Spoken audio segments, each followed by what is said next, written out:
நம்ம தமிழர்களோட வாழ்வியல ரெண்டு வகையா நம்ம பிரிக்கிறோம். அகவாழ்வு மற்றும் புறவாழ்வு அப்படின்னு சொல்லிட்டு.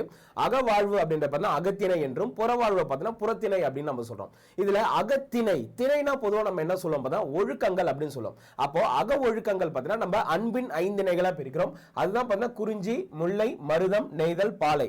அந்தந்த மக்கள் வாழ்ந்த வாழ்விடங்கள் அடிப்படையில் பார்த்தீங்கன்னா 5 திணைகளா நம்ம வந்து பிரிக்கிறோம். இதுல குறிஞ்சி திணை என்ன அப்படின்னு பார்த்தா மலையும் மலையும் சார்ந்த பகுதியும், அதான் முல்லை திணை காடும் காடும் சார்ந்த பகுதியும், மருதம் என்பது வயல்வெளி, நெய்தல் என்பது கடல் பரப்பு, பாலை என்பது பார்த்தீங்கன்னா ஒரு மணல் பரப்பு. ஆக்சுவலி பார்த்தீங்கன்னா இந்த குறிஞ்சியும் முல்லையும் திரிந்துதான் நம்மளுக்கு என்னாச்சு இந்த பாலை அப்படின்ற ஒரு நிலைமை உருவாச்சு.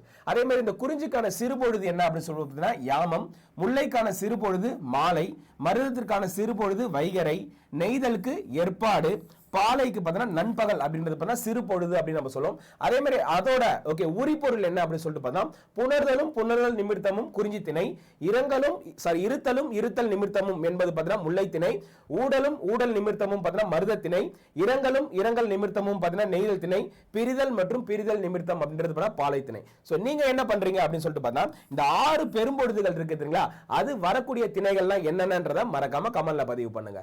நிறைய எக்ஸ்க்ளூசிவான தகவல் தெரிஞ்சுக்க Group 4 பேட்சை ஜாயின் பண்ணிக்கோங்க.